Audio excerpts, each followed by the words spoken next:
Hey everyone, I'm Stephanie, host and head bookologist here at the Get Literate podcast. I'm a book-loving, notebook-hoarding reader and writer on a mission to change lives one book and one notebook at a time.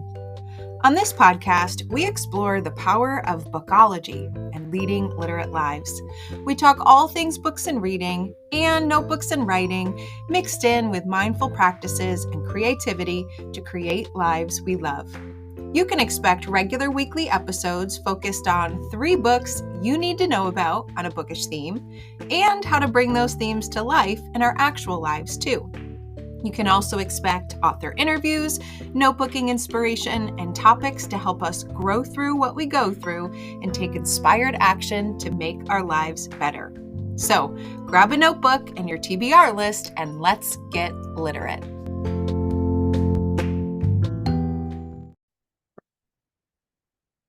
Hey everyone, welcome back to another episode of the Get Literate podcast. I'm Stephanie, your host and head bookologist, here with another episode to explore how reading and writing can make life better.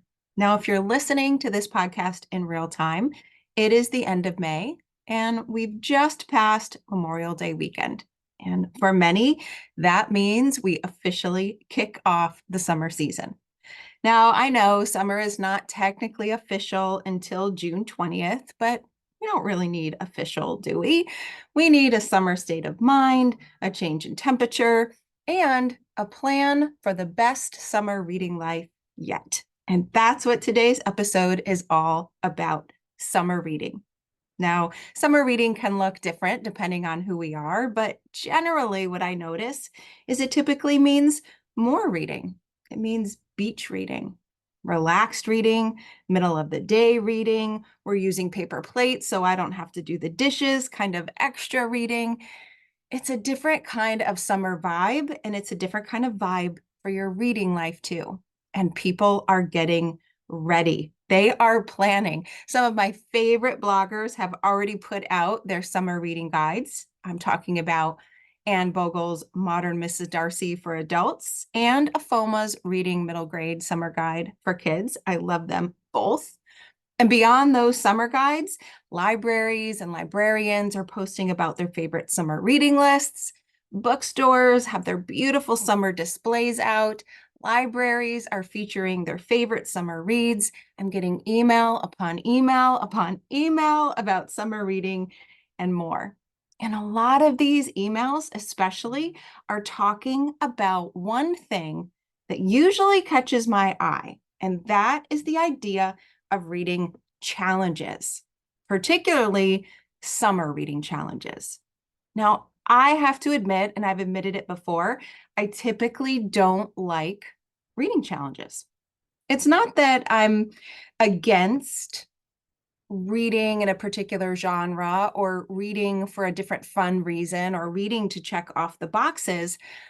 I just don't like checking off the boxes of my reading life when they are random things, like read a book where the cover is a nice summer color, right? Or read a book with your favorite summer food inside. That can be fun, but it also can feel like it isn't as meaningful to me. And so I struggle with challenges. I like them because they help me read outside of the box, literally, but I don't feel that they always have a purpose for me. And if you know me, you know I want my reading and writing life to have a purpose. But a recent email that just came in from one of my favorite book bloggers, Jules, she has the Literary Lifestyle. She has been on the blog before to talk about her Rory Gilmore book club. I love everything that Jules puts out, including her summer reading challenge. That was a challenge that I felt that I could get behind. It was 3 books, one for June, one for July, one for August, and they were broad categories so that I could choose based on what I felt my reading life and my actual life needed next. And as I got thinking about that challenge, I thought, well, wait a minute. Why don't I just create one for the Get Literate reading community that aligns with my mission, aligns with our shared mission of harnessing the power of reading and writing to make life better? And so that's what I did, and that's what I want to share today. The Get Literate 2024 Summer Reading Challenge with a little bit of notebooking to grow into the best version of our summer self. That is the difference. That is the difference between the Get Literate Summer Challenge and all of the other summer reading challenges that I am currently seeing. This challenge is going to help you grow in the direction you want to grow in throughout the summer while still having a whole lot of fun along the way.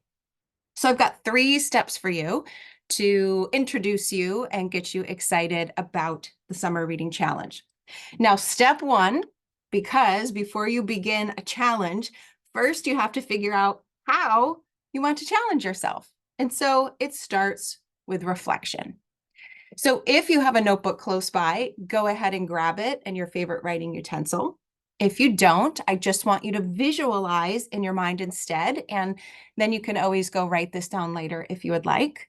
But I want you either to draw or imagine a stick figure in your mind because I can't draw anything different. And I basically want you to put that stick figure on the paper or imagine it in your mind.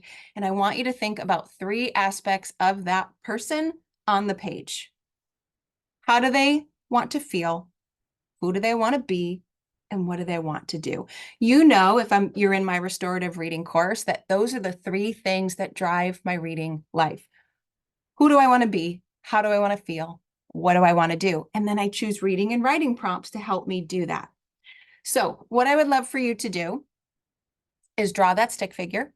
And then I want you to get 2 different colored utensils for writing. 2 markers, 2 crayons, 2 colored pencils, 2 gel pens, 2 Sharpies, whatever you'd like. Pick a 1 color and make it your favorite summer color. Why not? And I want you to jot down your reflections. So in the head space of the stick figure, I want you to jot down words that represent who you want to be in the summer. What kind of words come to mind when you think of your best 2024 summer self? Is it relaxed, happy, carefree? Is it being a mom, a wife, a beachgoer? What identity do you want to embrace in the summer? Jot down whatever words come to mind in that headspace, in that identity. Then I want you to keep thinking. I want you to think, well, how would that person who had those identities, how would they feel? And then in the heart space of your stick figure, I want you to jot down the feelings you want to feel this summer. Remember, I love this work around goal setting with feelings so much. Anna K. Morris came on the podcast, completely changed how I look at goal setting because I could set big summer goals, but if I don't actually accomplish them, then I feel like I fall short. But if I set summer goals related to feelings, well, I can choose to feel that way, and then I can't fail. So what are the feelings you want to have this summer? Right? Is it stress less? Is it buoyant? Is it light? Is it free? Is it rested? What are those feelings? And then the third, down by the feet, because the feet implies action. What are some of the things you want to do this summer? There are places you want to go, people you want to see, experiences you want to have, things you want to get accomplished. Jot those down. I always find starting with a plan, with whatever season I'm moving into, it just helps. It makes me feel less overwhelmed. Not that we should feel overwhelmed about summer, of course, but it just helps me feel like I've got an intention and I've got a purpose, and those things really matter to me. But now I want you with your second colored utensil to do something else. So you're looking at your stick figure, you have all of your words written down of who you want to be, how you want to feel, and what you want to do. With that second color, I want you to just brainstorm around what you've already written. If that's who you want to be and do and feel, what are some books that might help you do that? Right? So if this summer you wanted to be a gardener and you wanted to embrace that identity, what are some books that you could read? Maybe The Garden of Small Beginnings, maybe a nonfiction gardening book. right? If you wanted to feel light and free and full of fun, then maybe you read The Fun Habit, right? Or maybe you read some fun poetry. And you think about things you want to do, maybe you want to go on vacation. If you can go there, wonderful. Maybe you read a book in preparation to learn more about the area. And if you can't go there, maybe you live vicariously through the books that you've planned to read and you jot down some of those things. So with that second color, I want you to jot down how books especially could help you live into those three things. If you have specific titles like I just threw out, wonderful. If you don't, just write book where character gardens or nonfiction book on how to rest, right? And then we can find the titles later because you know I love helping people choose titles. So now you've got an idea of where you want to go. And this is what sets our Get Literate Challenge apart from all the rest. We are not just getting a random bingo board, a random tic-tac-toe game template. We are planning a personalized summer reading challenge so that our reading can help our actual life. That's the kind of reading challenge that I really love. So once you have those intentions, the second step is to actually choose your books and read. And just like Jules and the literary lifestyle, I am choosing to create a 3-book challenge. 1 book for June, 1 book for July, and 1 book for August. That way we will round out our summer with 3 books of our own choosing. But here's how I want you to do it. I want you to think of those 3 books as 3 possibilities from the intentions that you just set. In June, I want you to challenge yourself to read a book that's going to help you be and embrace that identity or one of them that you wanted to have this summer. Let's kick off the summer reading a book that's going to help you really lean into that version of you. In July, I want you to read a book that's going to help you feel into the summer. July is right in the middle of it, so why not lean into it and make sure your summer is going the way you want it to go and feeling the way you want it to feel. And then in August, we're going to follow up with a book that's going to help you do something you wanted to do. Now, you might be asking, why would you wait till August for that? Summer might be almost over for some people.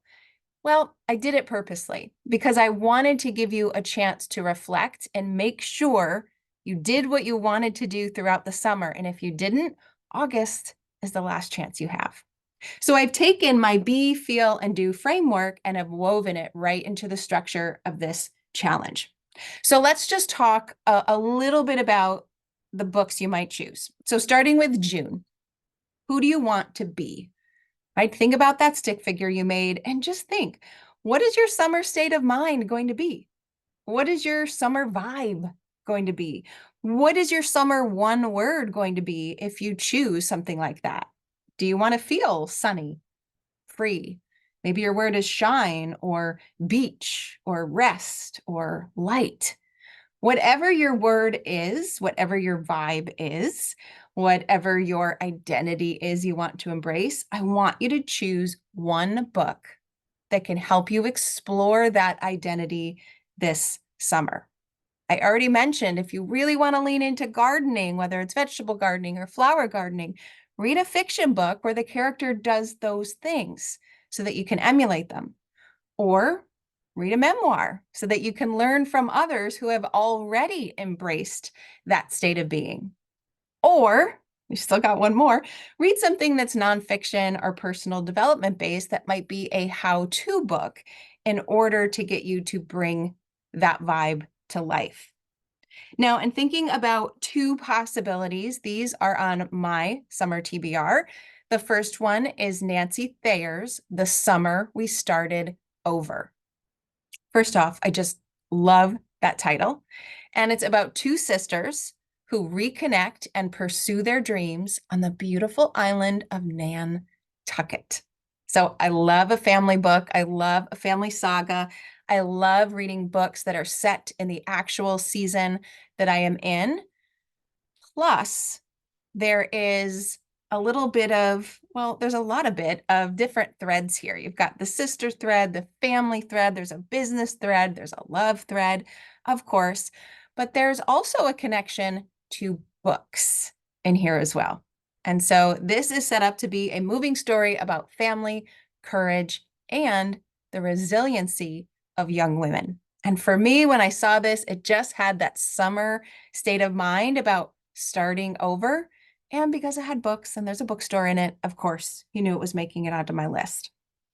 Now, the second book is one that I hadn't heard of until Modern Mrs. Darcy put it on her summer reading list. So even though I don't explore so many reading challenges, boy, do I love reading those summer guides. This book is called Sandwich. It's called Sandwich, and it's written by Catherine Newman. And this is a book that is considered both moving and hilarious. And it's about a family summer vacation that's full of secrets, full of lunch, and learning to let go. So for 20 plus years, there has been a family's yearly escape, as they call it, to Cape Cod over the summer. It's just got all the memories that you would love and all the things that you want to hang on to. But this year it's different because the kids are half grown, the parents are aging, others are in midlife, and oh my gosh, everything's changing. How are we going to hang on to this precious week? And how are we going to figure out what comes next? I mean, that's a book that I love. It's got all of the boxes for me. So that's Sandwich by Catherine Newman. So whatever you want to embrace, starting over in the summer, reconnecting with family over the summer, which is what my two books kind of point to, I want you to choose one book in June that will do that for you. A fiction book, a memoir, a nonfiction, whatever it is, choose one book to help you really get into that summer state of mind that you want to get into. Then we're going to move to July. You're in that vibe, you're in that state of mind, and we are going to really feel into it. And so for July, I want to challenge you to lean into your five senses and really savor the summer season. How can you bring those feelings that you want to have to life this summer? And how can your five senses help you really lean into it, make it better, and really make you stay present in that experience? So if you're not a big five senses person yet, then you might want to take a look at Gretchen Rubin's Life in Five Senses.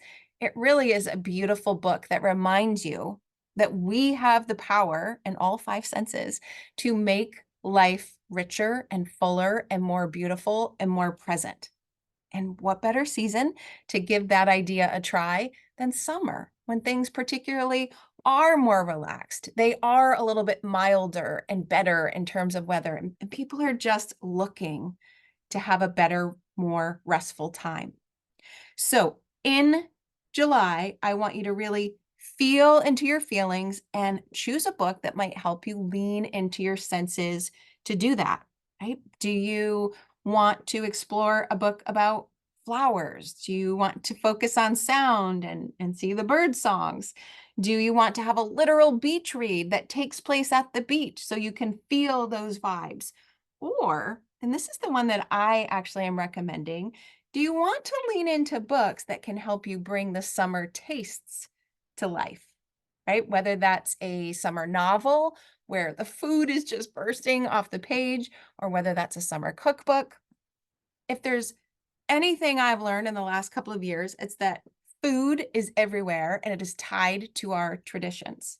And so this summer, why not lean into the feeling you want to create and figure out how you can do that by taking advantage of the summer seasons of food to really elevate the experience. So I'm thinking of a book like Love and Saffron by Kim Fay. This is such a beautiful book. It's an epistolary novel. It's written back and forth in letters between two very unexpected friends that develop this lifelong friendship. And it starts with saffron. Yes, the herb saffron. And that saffron builds a friendship, builds a life that's delicious and full of other recipes and food and friendship. And it's just a feel-good story. It actually is a novel of friendship, food, and love that I think could be a nice way to kick off a summer season.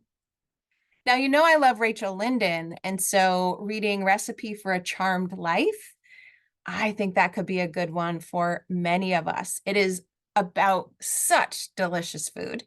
It goes from Paris to the most beautiful location. Now I'm trying in the Pacific Northwest. I was like, what was the word I'm looking for? And there's food, and there's family, and there's friendship, and there is the season that we are in, and you feel all the feels. At least I felt all the feels in this book. So, what could you do? What do you want, or I should say, how do you want to feel this summer? How could you lean into your five senses and choose a book that's going to help you really cultivate that feeling? And if you're not quite sure or you're stuck, then do what I'm doing and lean into the taste sense and really see how you could savor the summer flavors and feelings of summer. Now let's move into August. August, we are focusing on something we want to do this summer and reading into it. Now, again, I saved it for last because August is the last chance you'll have to do the things that you wanted to do. And if we don't want any summer regrets, then we have to have that little checkpoint built in that asked if we did those things. And so what I would love for you to do in August is read with a summer destination in mind. Now, this could be a summer destination that you are actually going to visit. You could get a book that is very hyper local, and you could read before you go and get ready for what you're going to see. You could read the book while you're there and really live into it. Now, you could read a book about a place that you did go to this summer. Maybe earlier in the summer, you kicked it off with a bang and you went on a really wonderful summer vacation, right? So the rest of the summer, you could read a book in August that reminds you of that place and keeps those memories front and center and brings you right back to it in a book. This can be fiction. This can be nonfiction to learn more about the area too. But, and this is probably what I'm going to be reading into, is there a place you wish you could go this summer, but you can't? You can in the pages of the book. So my son is actually going to Italy for a summer vacation, and this mom is incredibly jealous. And so I plan to read books about Italy in August as a way to live vicariously through the characters and through all of the pictures I better be getting throughout that vacation. So in August, I want you to read a book with a summer destination, and summer destination means whatever you want it to mean, whatever your ideal summer destination is. One book on my radar for this is one of my favorite authors, Viola Shipman. I would like to read The Summer Cottage. I cannot wait to finally visit Michigan. I cannot wait to finally travel to northern Michigan. And this book is set in a wonderful summer cottage, a charming ramshackle summer home that has its own rules for relaxing, by the way, on Lake Michigan. And I cannot wait to travel there in my bookish dreams. Another book on my radar is called Blush by Jamie Brenner. This book combines Long Island beaches with wineries. And even though I could very easily get to Long Island, I have not been there in a long time. And this book just feels like it's going to evoke some fun and sunny summer vibes because it's on the beach and it is relaxing with some wine, and there's a trashy book club involved. I mean, that just screams summer to me.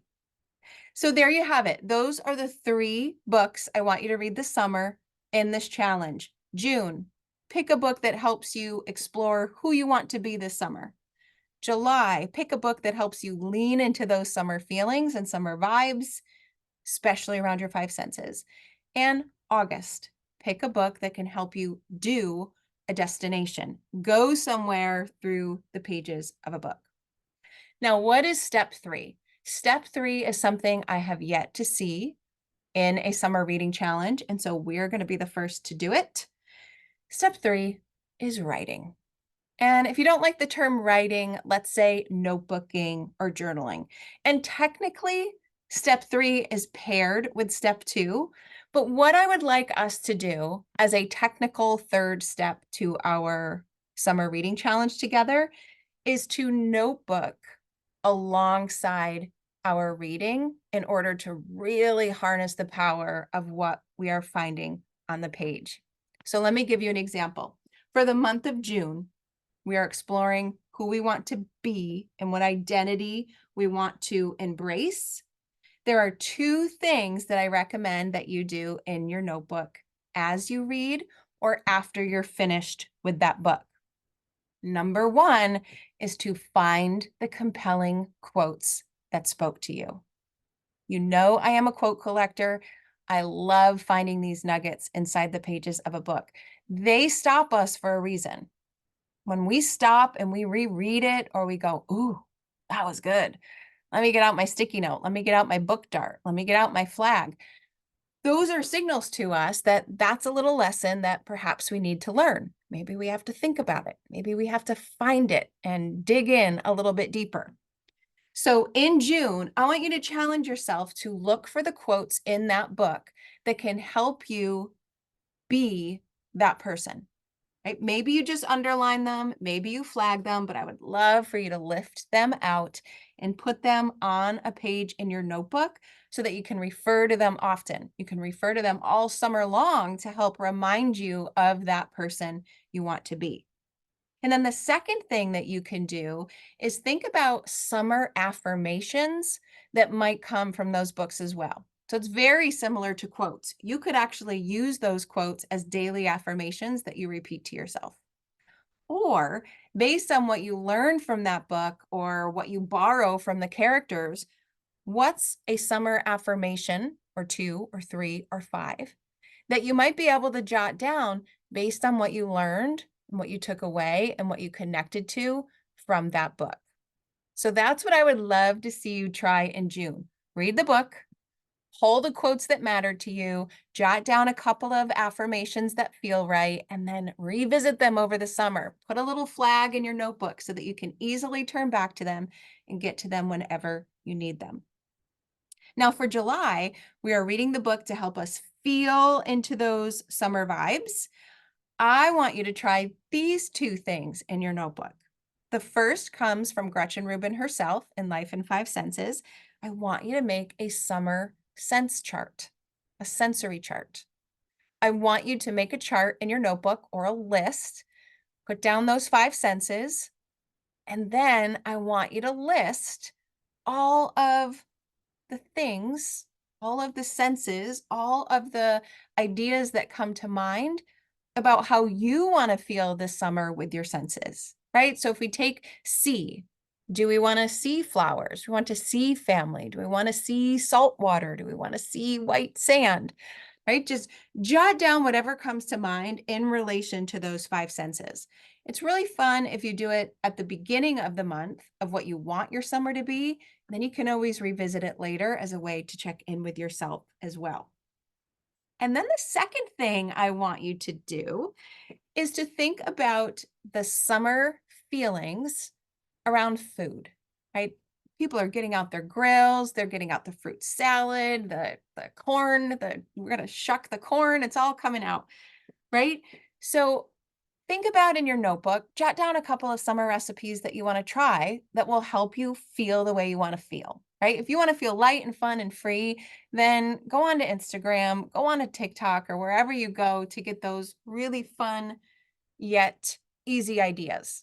I saw one the other day. They took a store-bought cheesecake and they cut it in thin triangle slices, put a popsicle stick into the end where the crust was, and then dunked half of it in chocolate and then put sprinkles on the top, let them cool, and they had cheesecake pops. I mean, come on. Those things looked so good. So I want you to create a list in your notebook of the food things that you want to try this summer to help you really feel into that feeling you want to have. And now finally, we're in August. So we are focusing on what we want to do or what we're going to do or what we've done, I challenge you to make a summer 24 and 24 list. What are 24 things that you want to do this summer? And how could you use August to do them, right? And these do not have to be big, right? I'm thinking of Sophie Blackall's book. Gosh, the title's escaping me, but the subtitle is 52 Large and Small Joys. What are the 24 things that you want to make sure you do or hold on to this summer, right? They can be so small, like get an ice cream cone, text a college friend. They can be big. Go plan a big beach day, have a big family dinner outside by the pool. But use August to jot down those ideas and really make sure you get to as many of them as you can. And then the other thing you might consider doing in your notebook throughout the month of August is capturing something every day. If you have a 5-year journal, then you're already doing this and it's wonderful, where you just write one thing that you hold on to from the day. But if not, just open up a page of your notebook, write the month August at the top, and then on the left side of your paper, just write the numbers. How many days in August? 30 days has September, April, June, and November. There's 31. So write 1 through 31 on the side of your notebook page. And every day, just write one little phrase or one sentence that helps you capture something you did during that time. Super easy, super quick. If the idea of using pictures appeals to you more, then maybe you challenge yourself to take one picture on your phone every day, capturing something that you did that summer. You could always go print them out with one of those really cool, fancy, tiny sticker printers and stick them in your notebook later. So do you see what I've done there? We've got a challenge now that is going to help us be meaningful and intentional about our summer reading life so that it can help us be and feel and do all of the things that we want to over the summer. And we're adding just really small doses of notebooking to help elevate the whole experience. If you do this, I know that you are going to have a better summer than if you didn't, right? That planning matters. You can still go do those other reading challenges that can have some fun, funky things on them, but doing it this way is really just going to ensure that your reading life is serving you and not the other way around. Now, if you like this idea, if you want more of this idea, I am hosting a summer version of my restorative reading workshop. What we've talked about today is a lot of what we do in that course. It explores what this kind of restorative reading is, why it matters, what's involved, how to make it better, how to elevate the experience, how to choose books, how to notebook, and so many more things. So I'm really excited to be doing a live launch of that this summer. All of the videos will be there and self-paced for you to get started on your summer reading life whenever you would like. But we will have live connection calls, virtual reading studios, coaching calls all throughout the summer so that we can do this kind of summer reading together. So if you'd like to know more, head to alitlife.com and pop your name and email into my form so that you can get those email updates when the course is live. If you are on social media, you can just comment restorative reading and I will send you a DM with the link. And you can always send me an email at stephanieaffinito@gmail.com. Now, I want to know what books you are choosing for your 3-book summer challenge. In the show notes of this episode, you will find a graphic that you can download and use. It can be as simple as you want by just jotting down the titles you're reading with a pencil, or you can get fancy and you can print out covers and tape them on, or maybe even go digital if that's what you would like. But I would love to see how your 3-book book apothecary, because pretty much we've just created a book apothecary, which is a stack of books to help you do and be and feel whatever you want to do, whatever you're going through.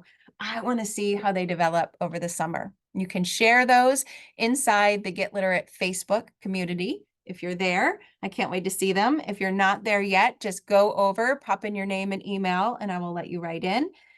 And let's really lean into this kind of restorative, meaningful, intentional summer reading life that we want to have. And of course, a couple of random fun books thrown in because this book online or this group online, they know how to recommend some really great books. So I hope you are excited and you are geared up for a different kind of summer reading challenge. And I can't wait to hear about the books you choose. Thanks so much for listening, everyone. And I will see you next week inside the next episode. Thanks for listening to today's episode of the Get Literate podcast. You'll find links to all the books, resources, and ideas mentioned in the show notes and at alitlife.com. Plus, if you want more, you might like to join my Patreon community. There, you'll find additional inspiration for your reading and writing life, like bonus podcast episodes, bibliotherapy book calendars, monthly book clubs, notebooking challenges, live events, giveaways, and much, much more. It's only $5 a month, and you get instant access to all of the previous content too. You can learn more at getliterate.co. And one more thing, if you love what you listened to today, please take a moment to rate and review the podcast or take a screenshot of the episode and text it to a friend. This helps the podcast grow and builds our bookish and notebookish community too. Thanks for listening.